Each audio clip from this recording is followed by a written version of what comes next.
Time on టాస్క్లో మనకి time on learning అనేది దానికి ఉంటుంది. ఫస్ట్ ఎలిమెంట్ అది జీరో ఎలిమెంట్ అనమాట. జీరో ఎలిమెంట్లో దాంట్లో 3 సబ్ ఎలిమెంట్స్ ఉంటాయి. ఫస్ట్ ఏమో teacher provide learning activity to more students. అంటే ఆ 4th మినిట్లో స్నాప్ షాట్ తీసినప్పుడు టీచరు అందరికీ యాక్టివిటీ బేస్డ్గా ఉన్నారా లేరా అనేది ఫస్ట్ మనం చూస్తాం. నెక్స్ట్ దాంట్లో ఎస్ ఆర్ నో పెడతాం.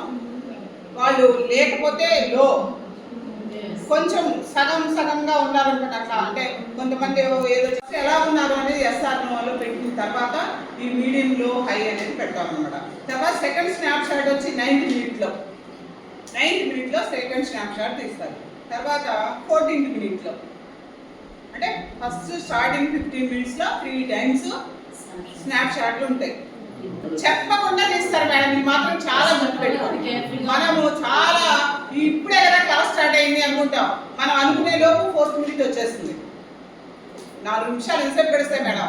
మనం వెళ్ళి కూర్చొని వాళ్ళు వచ్చి కూర్చొని వీళ్ళు వచ్చి కూర్చున్నారు కదా, మనం ఏం చెప్తున్నాము అని అనుకొని ఇలా అనుకునే లోపు 4th మినిట్ వచ్చేసిన ఒక స్నాప్ షాట్ అయిపోతుంది అక్కడ. అట్లాగే వెళ్తాం. అందుకని మనం కొంచెం ఎవరైనా మనని అబ్జర్వ్, అంటే మన స్కూల్ టీచర్స్ అయితే మనకి వెల్ అండ్ గుడ్, వాళ్ళు మనకు చెప్తారు మేడం మీకు చూస్తాము అని చెప్పి చేస్తారు. కానీ బయట నుంచి వచ్చిన వాళ్ళైతే మాత్రం మనకు చెప్పారు. అసలు చెప్పొద్దనే చెప్పారు వాళ్ళు. మీరు ఫీడ్బ్యాక్ ఏమి ఇచ్చారో కూడా వాళ్ళకి చెప్పాల్సిన అవసరం లేదు అని చాలా స్ట్రిక్ట్గా చెప్పారు. అంటే మేము అడిగాము, ఏం సార్ మరి మీరు అలా అంటారు, మా కొలీగ్స్ని మేము అబ్జర్వ్ చేస్తే మాకు వాళ్ళకి మీరు గొడవలు పెట్టినట్టే కదా ఇట్లాంటి పనులు చేస్తేనంటే, లేదండి వాళ్ళు ఏ ఎలిమెంట్లో లో ఉన్నారో వాళ్ళకి సపరేట్ ట్రైనింగ్ ఇస్తాం మేము. మాకు పిల్లలు ఇది ముఖ్యం. ఇది వరల్డ్ బ్యాంక్ వాళ్ళ ప్రోగ్రామ్ అంటారు. ఇది స్టేట్ వాళ్ళకి సంబంధం లేదు. ఎవరైనా వాళ్ళు వరల్డ్ బ్యాంక్ వాళ్ళు 5 years వాళ్ళు నాకు స్టేట్ అబ్జర్వర్స్, వాళ్ళు జస్ట్ మాకు ఎగ్జామ్స్ కూడా కండక్ట్ చేస్తారు దీంట్లో. నెక్స్ట్ అండి స్టూడెంట్స్ ఆర్ ఆన్ టాస్క్. అంటే ఆ 4th మినిట్లో కానీ 9th మినిట్లో కానీ 14th మినిట్లో కానీ స్టూడెంట్స్ అందరూ ఆన్ టాస్క్లో ఉన్నారా లేదా, లెర్నింగ్ టాస్క్లో ఉన్నారా లేదా. సెకండ్ పాయింట్ దీంట్లో కూడా ఎస్ఆర్ నో ఉంటాయి. మళ్ళీ లేకపోతే ఒకవేళ టీచరే ఏదైనా మోటివేషన్ చెప్తున్నారు అనుకోండి, నాట్ అప్లికబుల్ కూడా ఉంటుంది. అంటే మనం చెప్పే విధానాన్ని బట్టి ఆధారపడి ఉంటుంది మేడం ఇదంతా. Students are activity providing by the teacher. Learning చదువు వాళ్ళకి లెర్నింగ్కి సంబంధించిన యాక్టివిటీలోనే ఉన్నారా అంటే అదర్ దాన్ లెర్నింగ్ వాళ్ళ దేంట్లో కూడా ఉండకూడదు మేడం. ఫస్ట్ ఆఫ్ ఆల్ మనం గుర్తుపెట్టుకోవాల్సిన విషయం, ఎవరైనా వచ్చారు అంటే మాత్రం మనం ఫస్ట్ కాన్సన్ట్రేషన్ చేయాల్సింది ఈ విషయం మీద మాత్రం కాన్సన్ట్రేషన్ బాగా చేయాలి. ఇది జీరో ఎలిమెంట్ అయిపోయిన తర్వాత కొలాబరేటివ్ లెర్నింగ్ అనమాట. దీంట్లో సపోర్టింగ్ లెర్నింగ్ ఎన్విరాన్మెంట్. అంటే స్టూడెంట్స్కి మనం మామూలుగా క్లాస్ రూమ్లో ఎన్విరాన్మెంట్ వాళ్ళకి సపోర్టివ్గా ఉందా లేదా, అంటే వెళ్తుందా లేదా, ఇట్లాంటివన్నీ కూడా మనం అబ్జర్వ్ చేయాలి. దీంట్లో కూడాను 4 సబ్ ఎలిమెంట్స్ ఉన్నాయి. The teacher treats the students respectfully. నేను చెప్పానండి సపోర్టివ్ ఎన్విరాన్మెంట్ అంటే ఫస్ట్ టీచరే రెస్పెక్ట్ఫుల్లీ మాట్లాడాలి వాళ్ళతోటి. లేకపోతే వాళ్ళు ఏదైనా చేస్తే వెరీ గుడ్ అని అట్లా అప్రిషియేట్ చేయడం, అలా చెప్పా కదా. పాజిటివ్ లాంగ్వేజ్, ఎంతసేపు పాజిటివ్గానే మాట్లాడాలి. ఇది కూడా లో, మీడియం, హై మార్క్స్ ఇచ్చుకుంటే వెళ్తారండి. ప్రొసీజర్ని బట్టి ఇచ్చుకుంటే వెళ్ళిపోతారు మార్కులు, మనకేం తెలియదు ఒకవేళ. దీన్ని మళ్ళీ next one, the teacher improves respects to students needs. వాళ్ళకి ఏదైనా అవసరం వచ్చింది అంటే వాళ్ళ దగ్గర పెన్సిల్ లేదా నీ దగ్గర అయితే వాళ్ళ దగ్గర తీసుకో అట్లా చెప్పడం, లేకపోతే తన దగ్గర ఉంటే తీసి పెన్సిల్ ఇవ్వడం. అంటే వాళ్ళు రెస్పెక్ట్ చేయాలి వాళ్ళ నీడ్స్ని, లేకపోతే వాళ్ళకి ప్రొవైడ్ చేయాలి. వాళ్ళ నీడ్స్ని రెస్పెక్ట్ చేయాలి, తెచ్చుకోమని చెప్పాలి. The teacher does not exist bias. And అది బయాస్ మేడం, ఇక్కడ జెండర్ బయాస్ ఉండకూడదు. బాయ్స్ గర్ల్స్ ఈక్వల్ గా చూడాలి. మీరు అబ్బాయిలు మీరు కదవాలి మీరు చేయరు, లేకపోతే అమ్మాయిలు మీకేమొస్తుంది అమ్మాయి మీరేం చేయలేరు అమ్మాయి కూర్చోండి, ఇట్లా జెండర్ బయాస్ చూపించకూడదు అసలు. ఇంకా కొంతమంది ఫిజికల్లీ ఛాలెంజ్ పీపుల్ ఉంటారు కదా, ఏమన్నా వాళ్ళని కూడా వేరెత్తి మనం చూపించకూడదు. ఇది దీంట్లో 4th ఎలిమెంట్ అనమాట. ఇది స్లో లెర్నర్ అవ్వచ్చు, హ్యాండిక్యాప్డ్ అవ్వచ్చు, వాళ్ళని మాత్రం మనం పాయింట్ అవుట్ చేయకూడదు. ఇది ఇది కూడా దీంట్లో కూడా లో మీడియం హై ఉంటాయండి. జెండర్ బయాస్ ఇస్తే లో మీడియం హై ఉంటుంది. మళ్ళీ ఛాలెంజ్ డిజబిలిటీని చూపిస్తే దాంట్లో లో మీడియం హై ఉంటుంది. మళ్ళీ టోటల్గా కూడా ఈ రెండింటి కలిపి మీడియం హై ఉంటుందండి. సెకండ్ ఎలిమెంట్ పాజిటివ్ బిహేవియర్ అంటే the teacher has clear behaviour expectations for class room activities. ఆవిడ టీచర్కి కంపల్సరీగా క్లాస్ రూమ్ యాక్టివిటీస్ మీద అవగాహన కలిగి ఉండాలి. మనకి ముందే తెలుస్తారు మన స్కూల్లో మన క్లాస్లో పిల్లలు ఎవరో, వాళ్ళ మీద అవగాహన కలిగి ఉంది. లేదని మనం క్యాచ్ చేయాలి. అవగాహన లేని వాళ్ళ మీద ఎక్కువ కాన్సన్ట్రేట్ చేయాలి. అవగాహన లేని వాళ్ళని ప్రతి దానికి నేను చేయొద్దేస్తుంటారు కొంతమంది, చేయొద్దమని. వాళ్ళని అలా చెప్పాలంటే చేయొద్దమని, మీకు వస్తే చేయొద్దండి నేను అడుగుతాను. అంతేగాని మేడం అని అందరూ అరవడం, క్లాస్ రూమ్ డిస్టర్బెన్స్ చేయకూడదు. ఎందుకంటే మనకు 9th ఎలిమెంట్ వచ్చేసరికి ఇక్కడ సెకండ్ దానికి వచ్చేస్తాము. 9th మినిట్కి వచ్చేసరికి వాళ్ళు ఒకవేళ అలా మేడం నేను చెప్తాను అరుస్తూ ఉంటే అక్కడ మన 9th మినిట్ స్నాప్ షాట్లో మనం లో చెప్పాలి. వాళ్ళకి ముందే సైలెంట్గా రైజ్ యువర్ హ్యాండ్స్ అట్లా ఇట్లా మనం ఇన్స్ట్రక్షన్స్ ఇవ్వాలన్నమాట. టీచర్ గివ్స్ ఇన్స్ట్రక్షన్స్ అనేది ఎలిమెంట్ కూడా ఉంది మేడం. ఇందులో ముందు ఇన్స్ట్రక్షన్స్ ఇవ్వాలి పిల్లలకి, మనం ఎలా చెప్తున్నాం, ఏం చేస్తున్నాం. Teacher acknowledge positive student behaviour చెప్పే కదా, కంపల్సరీగా పాజిటివ్ బిహేవియర్ని స్టూడెంట్ నుంచి కూడా మనం ఆశించాలి. మనము ఒకవేళ ఏదైనా వాళ్ళలో నెగిటివ్ బిహేవియర్ ఉంటే వాళ్ళని ఏం చేయాలి, ముందుకు ఇక్కడ కూర్చొని వాళ్ళతోటి ఏదైనా మనం టీఎల్ఎం కానీ ఏదైనా ఇచ్చి వాళ్ళతో చేస్తే వాళ్ళ బిహేవియర్ అక్కడ చేసే గొడవ అన్నీ ఆగిపోతాయి ఆటోమేటిక్గా. అట్లా మనం మోటివేషన్ అనేది మనం చేసుకోవాలి, చూసుకుంటూ ఉండాలి. Keen observation, classroom keen observation ఉండాలి టీచర్కి. The teachers students isolations and focuses the applicable behaviour rather than the immaterial. వాళ్ళ బిహేవియర్ని మనం బాగా అబ్జర్వ్ చేయాలి. మనం కొంతమంది పక్క నుంచి సైడ్ వాళ్ళు గిలుతుంటారు, లేకపోతే వాళ్ళ పుస్తకం లాగేస్తూ ఉంటారు, లేకపోతే వాళ్ళ బుక్లో వీళ్ళు గుర్తులు పెట్టేస్తుంటారు, ఇట్లాంటివన్నీ చేస్తుంటారు. మనం ఏం చేయాలి, ఏదైనా రాసుకోమని చెప్పినప్పుడు కంపల్సరీగా తిరుగుతూ ఉండాలి, పిల్లల మధ్యలో తిరుగుతూ ఉండాలి. మనం ఒక దగ్గర కూర్చొని మీరు అది రాసేయండి అని చెప్పి మనం బోర్డు మీద రాసి అవి రాసేసి తీసుకురండి అని చెప్పడం, అట్లా వాళ్ళు రాస్తున్నారా లేదా, వాళ్ళ బుక్లో వాళ్ళే రాస్తున్నారా, వేరే వాళ్ళ బుక్లో రాస్తున్నారా ఏంటి అనేది మనం క్లీన్ అబ్జర్వేషన్ చేయాలి. Third element instructions, lesson facilitation అనమాట. లెసన్ ఫెసిలిటేషన్లో ఏం చెప్తామంటే specially attitudes the objectives of the lesson and the lesson activities to the objectives. Especially మనం ముందు ఎక్స్ప్లెయిన్ చేయాలి ఆబ్జెక్టివ్స్.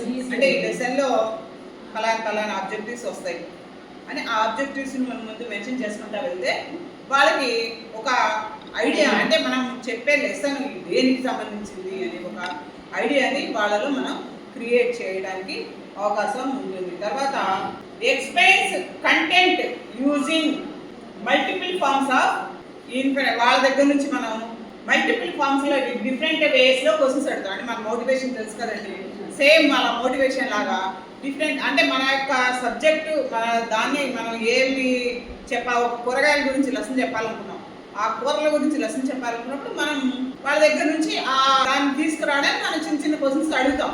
అది మోటివేషన్. ఆ మోటివేషన్ ద్వారా మనం అనుకున్నటువంటి కాన్సెప్ట్ ని మనం రీచ్ అయ్యేటట్టు వాళ్ళని క్వశ్చన్స్ చేయాలన్నమాట. వాళ్ళు చెప్పకపోయినా కూడా మనకేం సంబంధం లేదండి. ఇక్కడ గుర్తుపెట్టుకోండి, వాళ్ళకి అర్థమయ్యి వాళ్ళు చెప్పగలిగిన క్వశ్చన్లే మనం అడగాలి.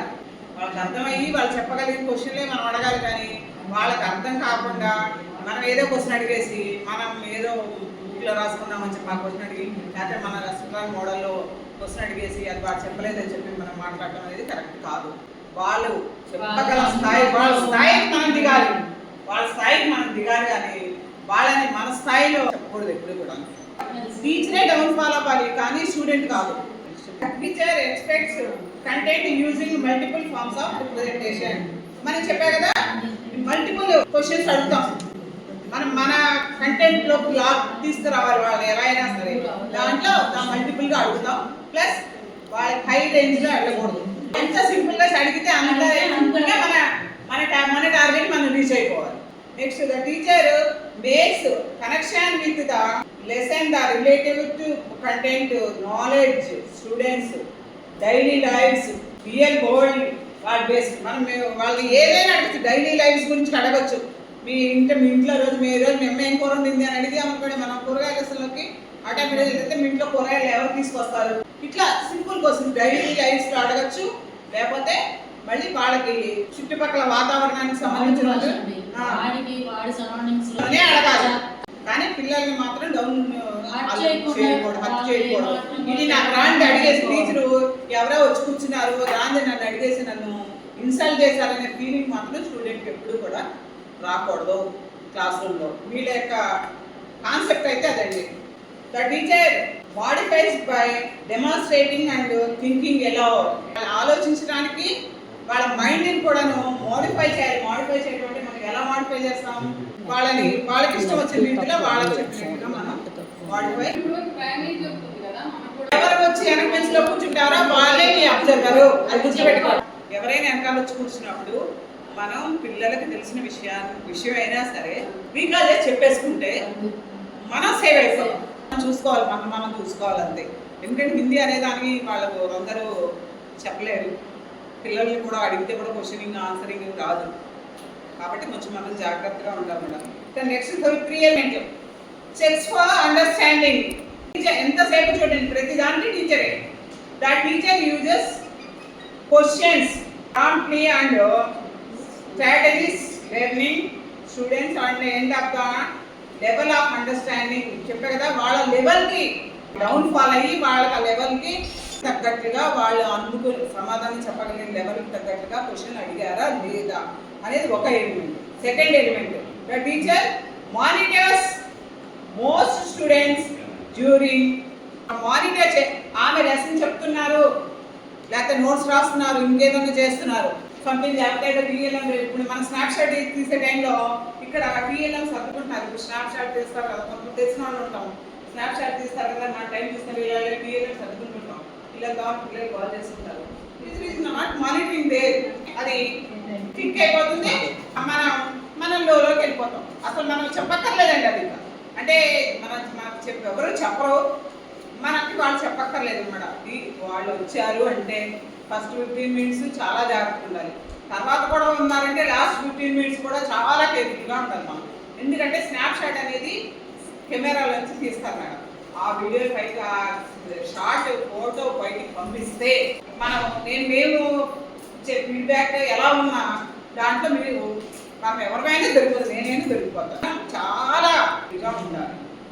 ఈయన ఇంతసేపు చెప్తే ఎందుకు అంటే పిల్లలు చదువు, టీచర్స్ కాన్సన్ట్రేషన్ చేయట్లేదు, టీచర్స్ క్లాసులకు వెళ్ళలేదు అని ఇలా చెప్తాను. టైంకి క్లాస్ రూమ్లోకి వచ్చారా లేదా అది కూడా ఉంది madam. Adjust teaching the level of the student. చెప్పా కదా, టీచర్ అడ్జస్ట్ అయి చెప్పాలి. ఇప్పుడు ఒకసారి మీరు ప్లస్ లైన్ చదివారండి, వాళ్ళకి ఏం బ్రెయిన్లోకి ఎట్లా అలా చూస్తున్నారు.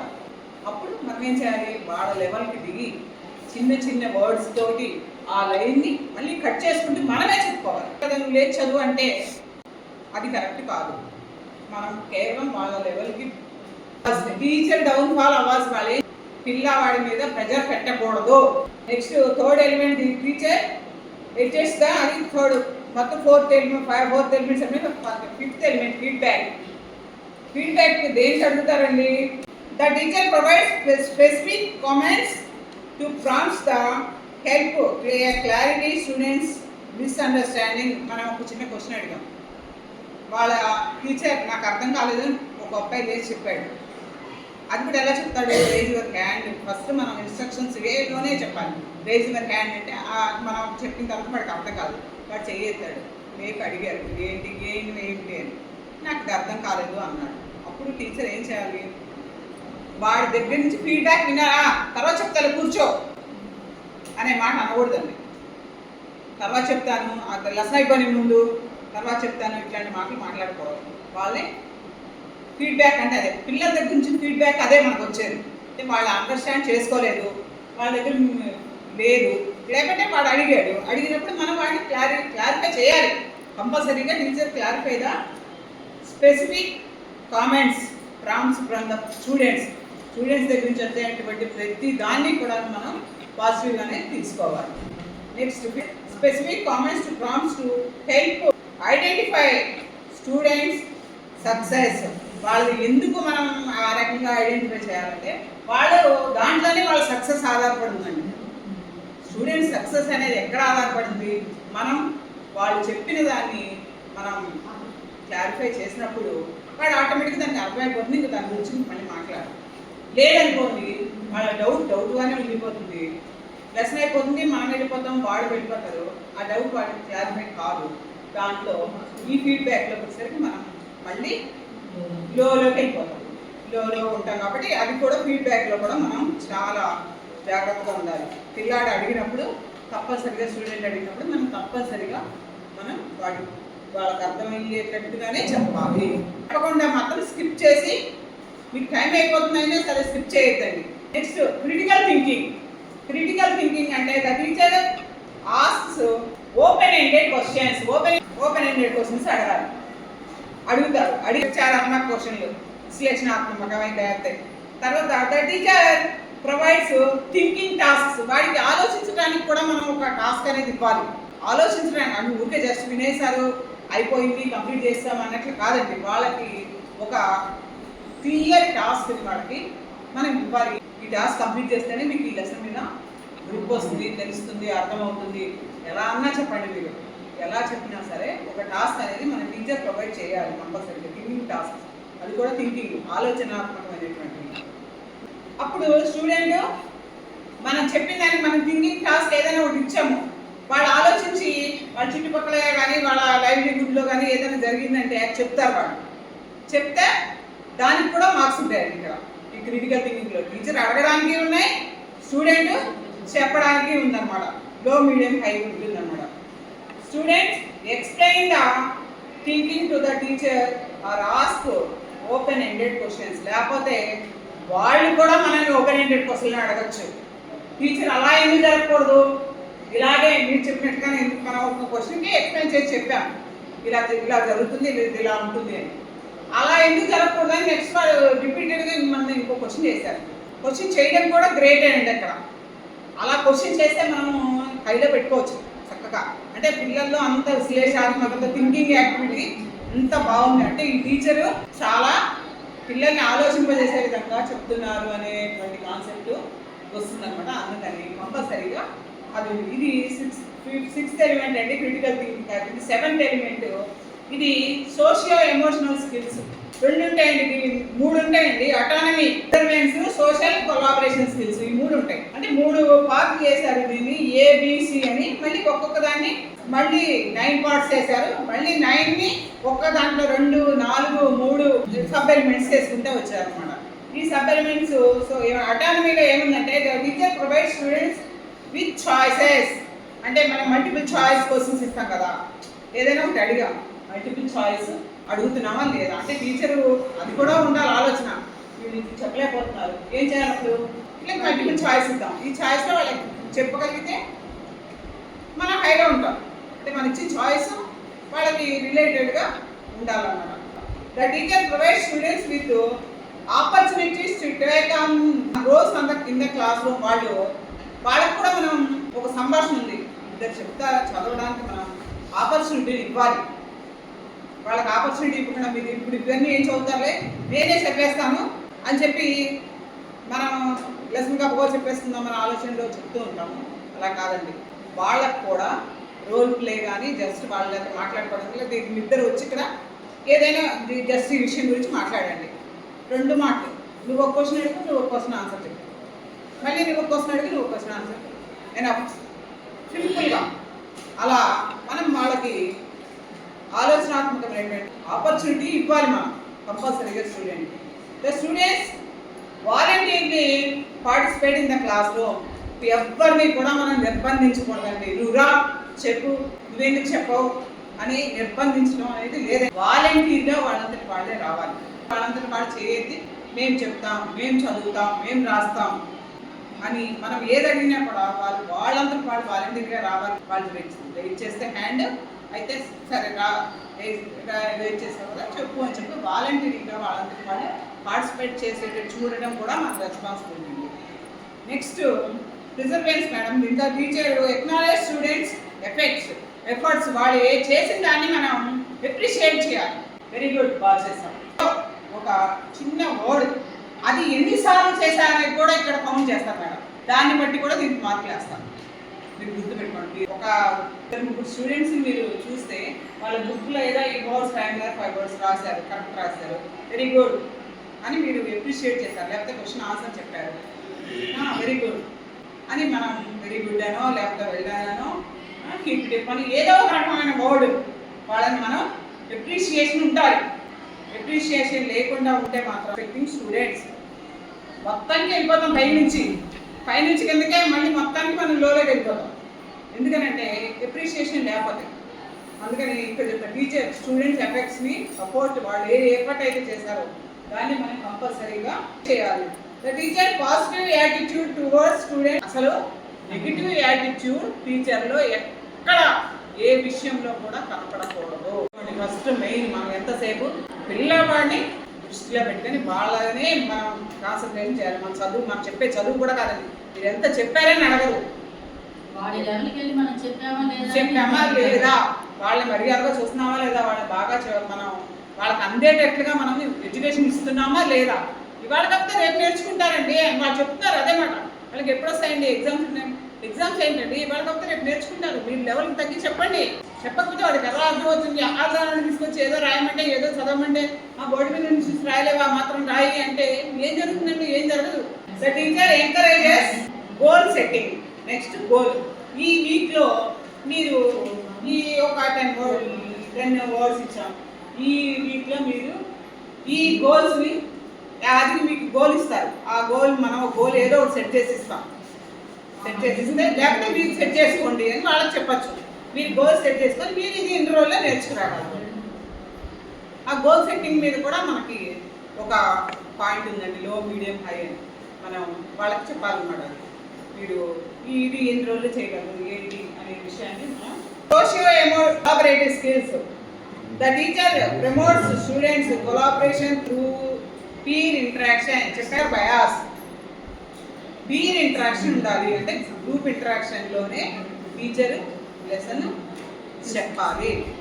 దానివల్ల వాళ్ళలో సోషియో ఎమోషనల్ స్కిల్స్ డెవలప్ అవుతాయి. Next the teacher promotes students interpersonal skills. వాళ్ళలో కూడాను రకరకాల ఇవి ఉంటాయి కదా, స్పెషాలిటీస్ ఉంటాయి, నైపుణ్యాలు ఉంటాయి. వాటిని వెలికి తీయడానికి ప్రయత్నం చేయాలి. వాళ్ళు బొమ్మలు బాగా గీయగలరు. నువ్వు బొమ్మలు గీయి, నువ్వు బాగా వస్తావు కదా, మీ ఇద్దరే గ్రూప్గా ఉండి నువ్వు బొమ్మలు గీయి, మంచి మంచి బొమ్మలు గీయి, ఆ బొమ్మలకి పేరు ఆ అమ్మాయి రాస్తుంది అని అట్లా వస్తుంది. ఇది కొలాబరేషన్ ఉండాలి, పీర్ ఇంటరాక్షన్ ఉండాలి. పీర్ ఇంటరాక్షన్ ఉండాలి కంపల్సరీగా. ఓ ఇండివిజువల్గా ఎవరిని ఏది మనం చెప్పకూడదు. గోల్ సెట్ చేసినా కూడా ఒక 4-5 కలిపి ఒక గోల్ సెట్ చేస్తే నలుగురిలో ముగ్గురు చేసి 2 చేసినా కూడా మిగిలిన 3 ఆటోమేటిక్గా చేయడానికి వాళ్ళిద్దరు చేశారు, మనం చేయలేదు అనే ఫీల్ వాళ్ళకు ఉంటుంది. ఆ ఫీల్ బట్టి వాళ్ళు కూడా దాన్ని కంప్లీట్ చేయడానికి ట్రై చేస్తారు. కాబట్టి గోల్ సెట్టింగ్ టైంలో కూడా మనం దాన్ని కొంచెం ఇంట్రెస్ట్గా తీసుకోవాలన్నమాట. Students collaboration with the one another through peer interaction. Students కూడా ఒకళ్ళతో ఒకళ్ళు సంభాషించుకోవడానికి కానీ వాళ్ళు అంటే కొంతమంది పిల్లలు మాట్లాడటానికి అందరితో కలవడానికి ఇష్టపడకుండా ఇండివిజువల్గా ఉంటారు. అలా ఇండివిజువల్గా ఉండే వాళ్ళని కూడా ఈ పీర్ ఇంటరాక్షన్ వల్ల మనం ఈ సోషియో ఎమోషనల్ స్కిల్స్ ద్వారా వాళ్ళని మనం ఒక గ్రూప్లో యాక్టివేట్ చేసి మనం అంటే మీ గ్రూప్ని తయారు చేయాలి అనమాట. ఇది సోషియో ఎమోషనల్ స్కిల్స్ అండి. ఈ మొత్తం ఉంటాయి వెనకాల మీకు లో హై మీడియం అని మొత్తం ఆన్సర్ షీట్లో వాళ్ళు మీకు మొత్తం ఇవన్నీ వేసుకొని మా వెనకాల మొత్తం పెట్టేస్తారండి. ఇక్కడ ఇంతవరకు 0-1 స్నాప్షాట్ దగ్గర నుంచి దానికి స్టేట్మెంట్ కూడా రాస్తారండి. దాని దేనికి మీరు ఇది ఇక్కడ రాశారు మన క్లాస్ రూమ్లో చూసాం. మరి నేను లోలో పెడతామేమో అనుకోండి. సపోజ్ లోలో ఎందుకు పెట్టాను అనేది రీజన్ రాయాలి. వితౌట్ రీజన్ యాక్సెప్ట్ చేయరండి. మేమేదో మన మీద ఏదో హెచ్ఎం గారి కోపం ఉందా లేకపోతే ఇంకో ఆ టీచర్కి నాతో పడక పెట్టేసింది అనుకోవడానికి లేదండి ఇక్కడ. ఎందుకంటే ఇక్కడ లోలో పెట్టాను అంటే ఆటోమేటిక్గా రాయాలి, మీడియంలో పెట్టాను అంటే ఎందుకో రాయాలి, హైలో పెట్టాను అంటే కూడా ఎందుకో రాయాలి. కారణం దానికోసం ఇంత టెక్స్ట్ బుక్ ఇచ్చారు. ఆ రీజన్స్ అన్నింటి కూడా అబ్జర్వేషన్ షీట్ అండి ఇది. ఈ పేపర్లో ఉన్న అబ్జర్వేషన్ షీట్లో ఇక్కడ మొత్తం మీకు టోటల్ మార్క్స్ వస్తే ఒకసారి చూస్తే మీకు కూడా అర్థమవుతుంది. ఓకేనా?